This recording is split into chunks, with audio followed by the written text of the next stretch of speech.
அழுத்தத்துக்கு நான் அடிபணிய மாட்டேன் அப்படின்றார். அழுத்தமா என்கிட்டயா அப்படின்னு ஒரு சினிமாத்தனமான ஒரு டயலாக் வந்தது. ஆமா. அந்த முகமா இது அந்த அப்படின்னு மதமா இதுன்னாரு. அப்புறம் என்ன சொன்னாரு, அழுத்தம் இருந்தது அப்படின்ட்டு. ஆனா அதுக்கு பிறகு எனக்கு இல்ல மக்களுக்குன்னாரு. மறைமுகமாக அழுத்தம் இருந்ததை அவர் ஒப்புக்கொள்கிறார். அதுல எந்த சந்தேகமும் வேணாம். அந்த விதத்துல அதை பாராட்டணும். அழுத்தத்துக்கெல்லாம் அடங்கி போற ஆளா இந்த ஆளு. ஆனா அழுத்தம் இருக்குதான்னு கேட்டீங்கன்னா இருக்குது. கிளியர் மெசேஜ் இட்ஸ் அ கொடுத்தாரு. Clear message. Two part. One is as I was under pressure indirect வேர்ட்ஸ்ல. ரெண்டாவது எந்த அழுத்தத்துக்கும் நான் அடிபணிய மாட்டேன். அது டைரக்ட் மெசேஜ். அதை தெளிவுபடுத்திட்டாரு. அதாவது அதிமுக கூட்டணிக்கு அவர் போவார், என்டிஏக்கு போவார், கடைசியாக இருந்த ஒரு சின்ன ஒரு 1% சோத்து பருக்க மாதிரி ஒட்டிட்டு இருந்ததும் இன்றைக்கு வந்து துடை தெரியப்பட்டிருக்கிறது. கரூர் சம்பவத்துக்கு பிறகு 3 மாதங்கள் கழித்து பொதுவெளியில் வந்தார். அதை விட இன்னைக்கு அக்ரஸிவான ஸ்பீச். என்னப்பா இந்த விஜய் இப்பதான் வந்திருக்கிறாரு, இவரு கூட எல்லாம் யாரு வர போறா, அவங்க வர மாட்டாங்க, இவங்க வர மாட்டாங்க, அண்டர் எஸ்டிமேட் பண்ணிட்டு இருக்காங்கல்ல. அதுனா நமக்கு புதுசா என்ன? 30 வருஷமா நம்மள அண்டர் எஸ்டிமேட் பண்ணிட்டு தான் இருக்கிறாங்க.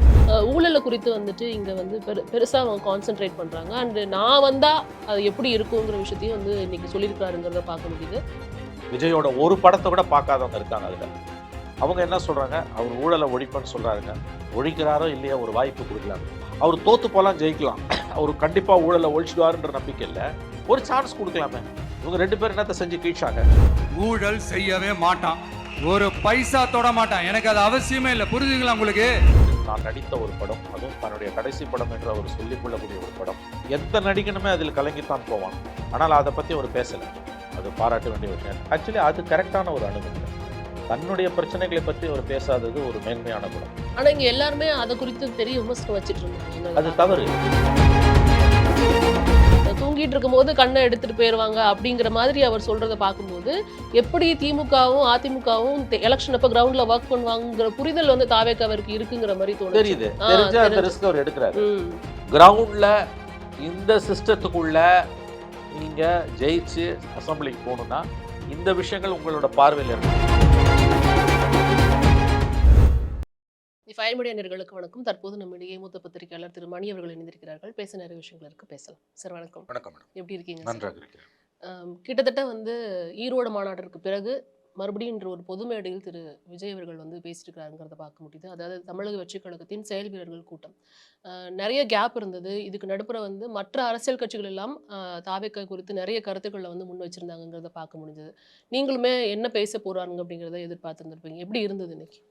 சிபிஐ விசாரணைக்கு பிறகு அவர் பேசக்கூடிய முதல் கூட்டம். ஏன்னா டிசம்பர் 18 ஈரோடில் பேசினார். 18 19 18 நினைக்கிறேன் இல்லையா? அதுக்கு பிறகு இப்போ பப்ளிக் அப்பியரன்ஸ் இல்லை. அதுக்கு பிறகு 2 சிக்கல்கள் வந்துடுச்சு. ஒன்று படம் பிரச்சனை, இன்னொன்று சிபிஐ விசாரணை. இதில் வந்து சிபிஐ வந்து சட்டத்தின் மாட்சிமை, அது வந்து லீகல் ப்ராசஸ். அதை யாரும் பழிவாங்கிறதுன்னு அதை சொல்கிறது முட்டாள்தனமானது. அவர் விசாரிக்காமல் அந்த வழக்கை முடிக்க முடியாது. 2 தடவை கூப்பிட்டாங்க, 2 தடவை அவர் போயிட்டு வந்துட்டார். ஐ திங்க் மோஸ்ட்லி முடிஞ்சிச்சுன்னு நினைக்கிறேன். என்ன நடந்தது என்னன்றது சார்ஜ் ஷீட் ஃபைல் பண்ணும்போது தான் நமக்கு தெரியும். வேற படம் ஜனநாயகன் படத்துக்கான சிக்கல் என்பது பிஜேபி அரசு கொடுக்கக்கூடிய பிரச்சனை, கீழ்த்தரமான அரசியல், பிஜேபியோட கேவலமான அரசியல். பிடிக்காதவங்களை வந்து பழி வாங்கிறதுக்கு திரைப்படங்களை, அதுவும் நடிகர்களாக இருந்தால் அதை பயன்படுத்துறதுன்றது அவங்களோட கைவந்த கலை. பச்சையாக தெரியுது. அது வந்து விஜய்க்கு பிஜேபி அரசு கொடுக்கக்கூடிய அழுத்தம், குடைச்சல், இம்சை. அதில் சந்தேகம். அது 2ஐயும் நம்ம பிரித்து பார்த்துக்கணும். ஸோ இந்த 2 நிகழ்வுகளுக்கு பிறகு அவர் பேசக்கூடிய முதல் கூட்டம் இது. தெளிவாக சொல்கிறாரு, அழுத்தத்துக்கு நான் அடிபணிய மாட்டேன் அப்படின்றார். அழுத்தமா என்கிட்டயா அப்படின்னு ஒரு சினிமாத்தனமான ஒரு டயலாக் வந்தது. அந்த முகமா இது அந்த மதமா இதுன்னாரு. அப்புறம் என்ன சொன்னாரு, அழுத்தம் இருந்தது அப்படின்ட்டு. ஆனா அதுக்கு பிறகு எனக்கு இல்லை மக்களுக்குன்னாரு. மறைமுகமாக அழுத்தம் இருந்ததை அவர் ஒப்புக்கொள்கிறார். அதுல எந்த சந்தேகமும் வேணாம். அந்த விதத்துல அதை பாராட்டணும். எனக்கு தெரிஞ்ச அவர் இன்னும் ஒரு அடி மேலேயே போயிருக்கலாம். அவர் வந்து ஆமா அழுத்தம் இருந்ததுன்னு ஓப்பனாவே சொல்லியிருக்கணும். நான் அடிய பணிய மாட்டேன்னு சொல்லியிருந்திருக்கணும். ஆனால் வந்து அழுத்தம் இருந்ததுன்னு சொல்லிட்டு அதுக்கு பிறகு அழுத்தம் எனக்கு இல்லை மக்களுக்குன்னு சமாளிச்சாரு. அழுத்தம் எனக்கா, ஒருபோதும் இது அழுத்தத்துக்கு அடிபணியாத முகம்னாரு. சொல்ல வேண்டிய செய்தி மக்களுக்கு சொல்லிவிட்டார். ஆமாம், பிஜேபி அரசு அழுத்தம் தருகிறது என்பதை அவர் தெரிவித்து விட்டார். தான் அதற்கு அடிபணிய போவதில்லை என்பதையும் தெரிவித்து விட்டார். 2வது அதிமுக கூட்டணி இல்லை என்பதையும் வெளிப்படையாக சொல்லிவிட்டார். ஆண்ட கட்சி, ஆளும் கட்சி 2 பேரையுமே சொல்லும் பொழுது வந்து தீய சக்தி, ஊழலில் மூழ்கி முத்தெடுத்த சக்தி, ஊழலில் இருந்த சக்தி, ஊழலில் இருந்து அடிமையான சக்தி, ஊழலுக்கு இருந்து பிஜேபிக்கு மறைமுகமாக அடிமையான சக்தி, இவர்கள் வந்து இவங்க கடந்த காலத்தில் அடிமையாக இருந்தவங்க. ஸோ 2 பேரையும் ஈக்குவல் டிஸ்டன்ஸில் வச்சாச்சு. அதாவது அதிமுக கூட்டணிக்கு அவர் போவார், என்டிஏக்கு போவார். கடைசியாக இருந்த ஒரு சின்ன ஒரு 1% சோத்து பருக்க மாதிரி ஒட்டிட்டு இருந்ததும் இன்றைக்கு வந்து துடை தெரியப்பட்டிருக்கிறது. கரூர் சம்பவத்துக்கு பிறகு 3 மாதங்கள் கழித்து பொதுவெளியில் வந்தார். அதை விட இன்றைக்கி அக்ரஸிவான ஸ்பீச். அந்த ஸ்பீச்சை விட, ஈரோடு ஸ்பீச்சை விட இப்போ கொடுக்கப்பட்ட அழுத்தம் வந்து அழுத்தம் என்பது பிரச்சனை வந்து ஜனநாயகன், ஒன்று சிபிஐ, 2 விசாரணை 2மே. மறுபடியும் சொல்லிக்கிறேன், இதில் சிபிஐ வந்து சட்டத்தின் நிலைப்பாடு. பட் ஜனநாயகன் படத்துக்கு வந்து கொடுக்கப்பட்டது மிகப்பெரிய அழுத்தம். அது வந்து ஒரு நடிகனுக்கு வந்து எத்தகைய மன அழுத்தத்தை ஏற்படுத்தும் என்பதை ஒரு கலைஞனாக இருப்பவர்கள், நடிகனாக இருப்பவர்கள் புரிந்து கொள்ளலாம். 500 கோடி ரூபாய் போட்டு படம் எடுக்கிறாங்க. அதில் அவர் பைசா 10 பைசா கூட இல்லை, வேறு யாரோ ப்ரொடியூசர்னா கூட வந்து ஒரு நடிகனுக்கு தான் நடித்த ஒரு படம், அதுவும் தன்னுடைய கடைசி படம் என்று அவர் சொல்லிக்கொள்ளக்கூடிய ஒரு படம், எந்த படமாக இருந்தாலும் குறிப்பாக கடைசி படம் என்றால் அதை ரிலீஸ் பண்ணாமல் தடுக்கிறாங்க, ஏகப்பட்ட கட்ஸ் கொடுக்குறாங்க இதுக்கு அப்படின்போது அது ஏற்படுத்தக்கூடிய மன வருத்தம், சோர்வு, மன உளைச்சல் என்பது எந்த ஒரு நடிகனையுமே வந்து என்னை பொறுத்தவரையில் முடக்கிவிடும். சிதைத்து விடும் என்று கூட சொல்ல தேவையில்லை, முடக்கிவிடும். சிதைக்க முடியாவிட்டாலும் கண்டிப்பாக முடக்கிவிடும். எந்த நடிகனுமே அதில் கலங்கித்தான் போவான். அவனுடைய படத்துக்கு வந்து இவ்வளோ பெரிய ஒரு, அதுவும் சூப்பர் ஸ்டாராக இருக்கவங்களுக்கு இப்படிப்பட்ட ஒரு இடர்பாடுகள் வருது அப்படின்னும் பொழுது. ஆனால் அதை பற்றி அவர் பேசலை. அது பாராட்ட வேண்டிய விஷயம். எல்லாரும் வந்து அவரோட பிரச்சனை பற்றி அவர் ஏன் பேசலை, நீங்கள் ஏன் பேசுகிறீங்கன்றாங்க. ஆக்சுவலி அது கரெக்டான ஒரு அணுகுமுறை. தன்னுடைய பிரச்சனைகளை பற்றி அவர் பேசாதது ஒரு மேன்மையான குணம். ஆனால் இங்கே எல்லாருமே அதை குறித்து பெரிய விமர்சனம் வச்சுட்டு இருந்தாங்க. அது தவறு. அவர் மற்றவங்க பிரச்சனையை பற்றி, பொது பிரச்சனையை பற்றி பேசலன்னு கேட்கறது நியாயமானது. இப்போ திருப்பரங்குன்றத்தை பற்றி அவர் இன்னமும் பேசலை. 100 நாள் வேலை திட்டம் ஒழிச்சு கட்டணத்தை பற்றி பேசலை. தமிழ்நாட்டில் வந்து மத்திய அரசு கொடுக்க வேண்டிய நிதியை வந்து நிறுத்தியிருக்கு, அதை பற்றி பேசலை. மாநிலத்தின் உரிமை சார்ந்த பல விஷயங்களில் வந்து இன்றைக்கி மாநில அரசுக்கும் மத்தியில் இருக்கக்கூடிய பிஜேபி அரசுக்கும் கவர்னருக்கும் ஏகப்பட்ட சச்சரவுகள், சண்டைகள் ஓடிக்கொண்டிருக்கணும். அதை பற்றி இன்றைக்கும் அவர் பேசலை. அவர் பொதுவாக ஊழல் ஊழல் ஊழல் என்று பேசுகிறாரே ஒழிய ஸ்பெசிஃபிக்ஸ்குள்ளே போய் வந்து இன்றைக்கும் அவர் வந்து பேசலை. பட் ஸ்டில் நான் வந்து அடிபணிய மாட்டேன், எந்த அழுத்தத்துக்கும் நான் அடிபணிய மாட்டேன், எனக்கு அழுத்தம் இருந்தது உண்மை என்பதை அவர் மறைமுகமாக சொல்லிவிட்டார். Clear message. It's a clear message. 2 part. One is yes, I was under pressure, indirect வேர்ட்ஸில். 2வது, எந்த அழுத்தத்துக்கும் நான் அடிபணிய மாட்டேன், அது டைரக்ட் மெசேஜ். அதை தெளிவுபடுத்திட்டார் அவர். இதன் மூலமாக அதிமுகவுடனான ஒரு தேர்தல் உறவுக்கு இருந்த ஒரு சோத்து பருக மாதிரி 1% ஒட்டிட்டு இருந்ததும் துடை தெரியப்பட்டிருக்கிறது. அதற்கு வாய்ப்பே இல்லை என்பது இன்றைக்கு நிரூபிக்கப்பட்டிருக்கிறது. 2 பேரும் ஈக்குவல் டிஸ்டன்ஸில் தான் வைப் பண்ணிட்டாரு. ஐ திங்க் இது வந்து தெளிவாக தெரியுது. இன்னும் 2.5 மாதத்துக்குள்ளே எலெக்ஷன் நமக்கு நடந்து முடிய போகுது. லெஸ் தென் 3 months தான் இருக்குது. 4 முனை போட்டி என்பது உறுதியாகிறது. இப்போ அடுத்ததாக அவருடைய ஸ்பீச்சுக்கே நம்ம அடுத்தது வரும்போது ஊழல் பற்றி நிறைய விஷயங்கள் பேசுகிறார். சில விஷயங்களை பாயிண்டட் அவுட் பண்ணி பேசலன்னு நீங்கள் சொல்லாலும் ஊழலை குறித்து வந்துட்டு இங்கே வந்து பெருசாக அவங்க கான்சென்ட்ரேட் பண்ணுறாங்க. அண்டு நான் வந்தால் அது எப்படி இருக்குங்கிற விஷயத்தையும் வந்து இன்னைக்கு சொல்லியிருக்கிறாருங்கிறத பார்க்க முடியுது. ரொம்ப கிளியராக வந்து இன்னைக்கு வந்து அதை பேசியிருக்கிறாருங்கிறத கடந்த இத்தனை பேச்சுகளை பார்க்கும்போது இன்னைக்கு ரொம்ப கிளியராக இருக்கிறாரு அப்படிங்கிறத பார்க்க முடியுது. இதில் ரொம்ப முக்கியமான ஒரு விஷயம், இது வந்து இம்மிடியட்டாக ரொம்ப கேட்சிங்காக இருக்கும் மக்களுக்கு. வந்து இது ஒரு அவருடைய ஆதரவாளர்கள் அல்லது மதில் மேல் பூனையாக இருக்கவங்களுக்கு வந்து திமுகவும் பிடிக்கல, அதிமுகவும் பிடிக்கல, விஜய்க்கு ஓட்டு போடலாமா வேணாமான்ற ஒரு டைலமால மதில் மேல் பூனையாக இருக்கவங்களுக்கு அவருடைய இன்றைய ஸ்பீச் வந்து ஒரு ஆறுதலாக இருக்கும். விஜய்க்கு ஓட்டு போடலான்னு ஒரு எண்ணத்தை அவங்களுக்கு உருவாக்கும். ஏன்னா அவர் வந்து நான் ஊழல் செய்ய மாட்டேன், எனக்கு செய்ய வேண்டிய அவசியமே இல்லைங்க அப்படின்னா, எனக்கு போதிய அளவு பணம் இருக்குது, நான் ஏன் இதை செய்ய போகிறேன். ஆனால் எனக்கு தெரியுது இது ஒரு நாளில் ஊழலை ஒழிச்சிட முடியாது, இது ப்ராசஸ்ஸு, எல்லாரும் ஒழுங்காக இருக்கணும் அப்படின்னு சொல்லிட்டு எல்லாரும் ஒழுங்காக இருங்க அப்படின்லாம் அவர் சொல்கிறார். இது வந்து ஆங்கிலத்தில் சொல்கிறதுனா ரொம்ப ஒரு பிளேயிங் டு த கேலரிஸ். இது வந்து ஊழலை பற்றின புரிதல் சரியாக இல்லாமல் பாமரத்தனமான புரிதலில் இருக்கவங்களுக்கு ஊழல் என்பது ஏதோ ஒரு தனி மனிதனோட விருப்ப வெறுப்பின் அடிப்படையில் நடக்கிறது, ஊழல் என்பது ஒரு தனி மனிதன் நினச்சா அதை தடுத்துடலாம், அதை ஒழிச்சிடலான்னு நினைக்கக்கூடிய ஒரு புரிதலில் இருக்கவங்களுக்கு இது ரொம்ப கேட்சிங்காக இருக்கும். இன்ஃபேக்ட் அவருடைய வாக்காளர்கள் பெரும்பாலானவங்க அப்படி தான் இருக்காங்க. இன்னும் சில பேர் எப்படி இருக்காங்கன்னா, அந்த சிலர்ன்றது பலராகவும் இருக்கலாம், இவங்க 2 பேரும் வேணாம், இவங்க 2 பேரும் ஒழியணும், திமுகவும் ஒழியணும், அதிமுக ஒழியணும், விஜயோட ஒரு படத்தை கூட பார்க்காதவங்க இருக்காங்க. அதில் அவங்க என்ன சொல்கிறாங்க, அவர் ஊழலை ஒழிப்பேன்னு சொல்கிறாருங்க, ஒழிக்கிறாரோ இல்லையா ஒரு வாய்ப்பு கொடுக்கலாமே, அந்த எண்ணத்துக்கு மக்கள் வந்திருக்கிறார்கள். பல பேருடன் பேசும்பொழுது, என்னிடம் கேட்கும்பொழுது, நான் தான் என்கிட்ட மட்டும் இல்லை, செய்தியாளர்களிடம் என்று பல தரப்பினரும் கேட்கும்பொழுது, பொதுமக்கள், ஏன் காவல்துறையில் பணியாற்றக்கூடிய நண்பர்கள், அதிகாரிகள், ஆசிரியர்கள், இளைஞர்கள், இளம்பெண்கள், எல்லாரும் கேட்குறது சார் யார் வருவா யார், உங்களுக்கு கூட அந்த அனுபவம் இருந்திருக்கும். சார் யார் சார் வருவா, நம்மளை மீடியா பர்சன்ஸை பார்த்தாலே எல்லா தரப்பு மக்களும் கேட்குறது சார் அடுத்து யார் சார் வருவார். அந்த ஒரு க்யூரியாசிட்டி எல்லாருக்குமே இருக்குது. அந்த மாதிரி இருக்கவங்களில் பர்சன்டேஜ் அது ஒரு 30 இருக்கலாம் 40% இருக்கலாம். அவங்க வந்து ஊழல் யார் வந்தாலும் ஒழிய போகிறது இல்லை. ஆனால் இப்போ இருக்கவங்க வேணாம், இவங்க ஓப்பனாக லஞ்சம் வாங்குறாங்க, குடும்ப அரசியல் பண்ணுறாங்க, இதெல்லாம் பார்க்கும்போது இன்னொருத்தர் புதுசாக வரும்போது அவருக்கு ஒரு வாய்ப்பு ஏன் கொடுக்கக்கூடாது? அவர் தோற்று போகலாம், ஜெயிக்கலாம், அவர் கண்டிப்பாக ஊழலை ஒழிச்சிடுவாருன்ற நம்பிக்கை இல்லை, ஒரு சான்ஸ் கொடுக்கலாமே. இவங்க 2 பேர் என்னத்தை செஞ்சு கீழ்ச்சாங்க, தப்பு பண்ணால் மாற்றிடலாமேன்ற எண்ணத்தில் இருக்காங்க. நவ் அந்த மாதிரி மதில் மேல் பூனையாக இருக்கவங்களுக்கு இன்றைய அவருடைய ஸ்பீச் என்பது ஒரு நம்பிக்கை கொடுக்கக்கூடியதாகவும் அவர் பக்கம் அவர்களை சாய்ப்பதாகவும் இருக்கிறது. பட் இதெல்லாம் சொல்லக்கூடிய அதே நேரத்தில் எலெக்ஷன்ஸுன்றது வந்து it's a very big game.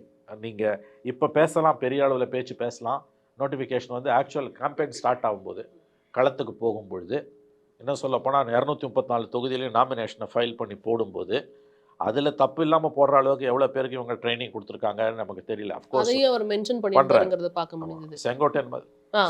Sengottaiyan மாதிரி இருக்கவங்க அதில் பயிற்சி கொடுக்கலாம். சரி, அதை வந்து ட்ரெயின் பண்ணிக்கிறாங்கன்னு வச்சுக்கோங்க, நாமினேஷன் ஃபைல் பண்ணுறதெல்லாம் ட்ரெயின் பண்ணி கொடுத்துட்றாங்க, அதுக்கு அட்வொகேட்ஸ் வச்சு கூட பண்ணிக்கலாம், அதுக்கு ஒரு பொலிட்டிக்கல் ஓரியன்டேஷன் கொடுத்துடலாம்.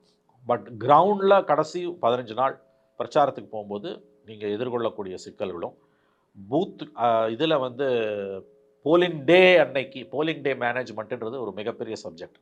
எவ்வளோ பெரிய மனிதனாக இருந்தாலும் அது வந்து கிரவுண்ட் லெவலில் இருக்க பாலிட்டிஷியன்ஸ் தான் அது. அதில் இவங்க 2 பேர் உதவி இல்லாமல் தமிழ்நாட்டில் எந்த கட்சியும் ஒரு தொகுதியில் ஜெயிக்க முடியாது.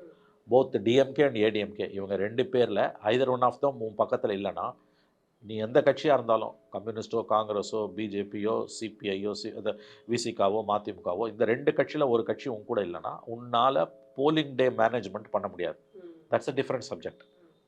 அது அவரே சொல்கிறார், பூத் கமிட்டி மேனேஜ்மெண்ட் அதை பற்றின புரிதல் இருக்குது, ஆனால் அதுக்கு வச்ச தீர்வு வந்து போதுமானதாக இல்லை. அவங்க திருட்டு ஓட்டு போடுவாங்க, இவன் போடுவான், அவங்க திருட்டு ஓட்டு எல்லாம் போடுறான், திமுகவும் போடுறான், அண்ணா திமுகவும் போடுறான், கூட்டணியில் இருக்க கம்யூனிஸ்ட்டும் போடுறான், காங்கிரஸும் போடுறான், பிஜேபியும் போடுறான், தான் ஜெயிக்கிறதுன்னு வந்துட்டான்னா எல்லாம் தான் செய்வான். அப்போ இந்த 2 பெரிய கட்சிகளோட துணை இல்லைன்னா போலிங் டே மேனேஜ்மெண்ட் பூத் கமிட்டி மேனேஜ்மெண்ட்ன்றது உன்னால் செய்ய முடியாது. இங்கே வந்து உங்கள் ஓட்டையே உங்களுக்கு வந்து கொண்டு வந்து பூத்துக்கு வரதும் சேலஞ்சு பண்ணுறதும்.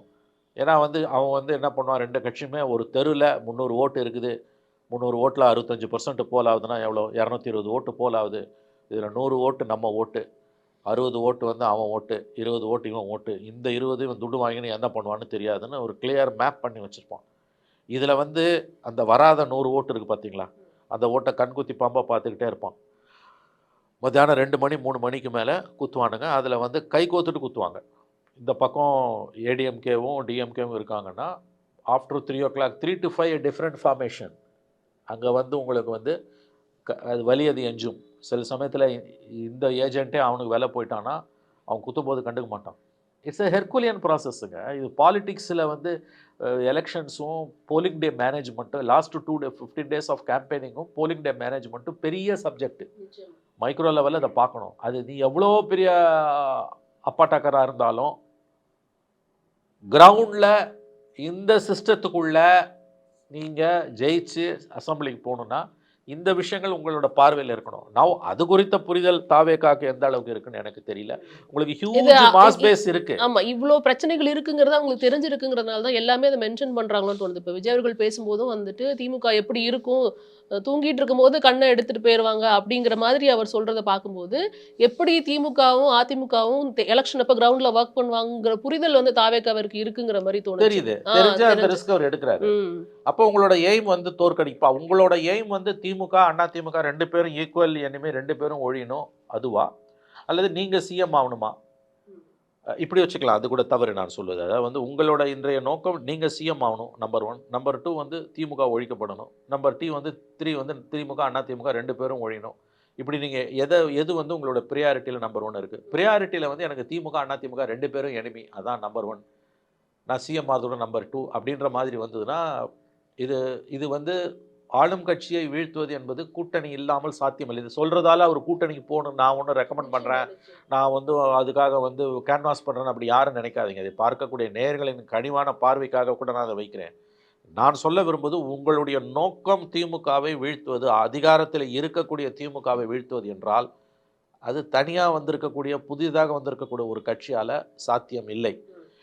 இதுவரை தமிழக அரசியலில் அதிமுகன்ற கட்சி 72ல் உதயமான பிறகு, எம்ஜிஆர் வந்த பிறகு, அதிமுக ஒவ்வொரு முறையும் எம்ஜிஆர் ஜெயலலிதா 2 பேருமே கூட்டணி வச்சு தான் திமுகவை வீழ்த்தியிருக்காங்க. அதே மாதிரி திமுக ஒவ்வொரு முறையும் கூட்டணி வச்சு தான் அதிமுகவை வீழ்த்தியிருக்கு. நான் முதன் முறையாக கூட்டணி இல்லாமல் நான் திமுகவை வீழ்த்துவேன், அதிமுகவும் திமுகவும் என்னை ஈக்குவல் எனிமின்னு தான் இன்றைக்கி அவர் சொல்ல ஆரம்பிச்சிருக்காரு. இது நடைமுறையில் சாத்தியமற்றது. இது வந்து இதற்கு வாய்ப்பே இல்லை என்று நான் கருதுகிறேன். அது அது இந்த ப்ராசஸ், எந்த விளையாட்டையும் அதற்குரிய விதிகளின்படி தான் நீங்கள் ஆடணும். இது வந்து அகெயின்ஸ்ட் தோஸ் ரூல்ஸ். அப்படி தான் என்னுடைய பார்வை இருக்கு. ஸோ அடுத்ததான் எப்படி நகருதுன்னு பார்க்கலாம். இப்போ நான் ஃபைனலாக ஒரு கேள்வியோடு முடிக்கணும்னு நினைக்கிறேன். இவ்வளோ நாளாக வந்துட்டு டிவிகே வெர்சஸ் டிஎம்கே அப்படின்னு தான் இவங்க தரப்புல இருந்து சொல்லிட்டு இருந்தாங்க. இன்னைக்கு அதை சொல்லணும்னு நினைக்கிறேன் திரு விஜய் அவர்கள். எப்படி இருக்கு நீங்க நினைக்கிறீங்க? டிவிகே வெர்சஸ் டிஎம்கேன்னு இருக்கா? எப்படி இருக்கு காலம்? இல்லைங்க, டிவிகே வர்சஸ் டிஎம்கேன்னு அப்படி சொல்ல முடியாதுங்க. It's major. I still feel இப்போ வந்து ஏடிஎம்கே அலையன்ஸ் வந்து பிக்கப் ஆகிட்டு இருக்குது. They are fine tuning. அவங்க வந்து தே ஆர் ஸ்டார்டட் மூவிங். சர்ஜிங்னு சொல்ல முடியாது, பட் அவங்க ஸ்டார்டட் மூவிங் அப். நாள் நெருங்க நெருங்க, நான் என் அனுபவத்தில் சொல்லுகிறேன், நாள் நெருங்க நெருங்க இது வந்து டிஎம்கே ஏடிஎம்கேன்னு வந்து நிற்கும். பக்கத்தில் டிவிகே வந்து நிற்கும். 3வதாக தான் வந்து நிற்கும். 4வது தான் சீமான். களம் வந்து கடைசியில் டிஎம்கே ஏடிஎம்கேன்னு வந்து நிற்க தான் வாய்ப்பு அதிகம்னு தான் எனக்கு தோணுது. எப்படின்னா, இது 96 எலெக்ஷன், இது 91 ஜெயலலிதா பவருக்கு வந்து 92லேருந்து சுப்பிரமணிய சாமியும் வாழப்பாடி ராமமூர்த்தியும் தான் ஜெயலலிதாவுக்கு எதிராக மிகப்பெரிய அரசியலை வளர்த்து எடுத்தாங்க, விதைச்சாங்க, அறுவடை பண்ணுறது. கடைசி நேரத்தில் கலைஞர் வந்து அறுவடை பண்ணிட்டு போயிட்டார். அந்த 4 வருஷம் கிரவுண்டில் வந்து சுப்பிரமணிய சாமி கோர்ட்டில் கேஸை போட்டு ஜெயலலிதாவுக்கு இம்சை கொடுத்துட்டு இருந்தார். வாழப்பாடி ராமமூர்த்தி காங்கிரஸ் தலைவர் அரசியலில் களத்தில் ஜெயலலிதாவுக்கு எதிராக நடத்திட்டு இருந்தார். அது ஒரு அலங்கோல ஆட்சி. ஆனால் கடைசி ஒரு மாதம் இவங்க 2 பேருமே, சாமியும் இல்லை வாழப்பாடியும் இல்லை, கடைசியில் கலைஞர் வந்தார், மூப்பனார் வந்தாங்க, அவங்க தான் அறுவடை பண்ணாங்க. ஸோ ஒரு ஆட்சி வேண்டாம் என்று முடிவு செய்து விட்டால் மக்கள் பிரதான எதிர்க்கட்சிக்கு வாக்களித்து தான் கடந்த காலங்களில் ஆட்சியை மாற்றி இருக்கிறார்கள். பட் இந்த முறை அது நிகழ்கிறதுல இருக்கக்கூடிய சிக்கல் என்பது, அன்னைக்கு கலைஞர் ஜெயலலிதான்ற பெரிய ஆளுமைகள் இருந்தது. அத்தகைய ஸ்டால்வார்ட்ஸ் இன்னைக்கு இல்லை. விஜய் வந்து ஒரு சர்ஜிங் ஃபோர்ஸாக இருக்கார். பட் அவர் உடைக்கக்கூடிய வாக்குகள் ஆட்சியை கேப்சர் பண்ணுற அளவுக்கு போகாது. மாறாக வந்து பிரதான எதிர்க்கட்சியான அதிமுகவோட வெற்றியை சிதைக்கிறதுல தான் போய் நிற்கும்னு தான் எனக்கு தோணுது. So 4-way contest imminent and its advantage DMK. நிச்சயமா சார். அடுத்தடுத்த கட்டங்கள் எப்படி நகர்த்துங்கன்னு நேர்காணலில் பார்க்கலாம் சார். நன்றி சார். நன்றி மேடம். நன்றி.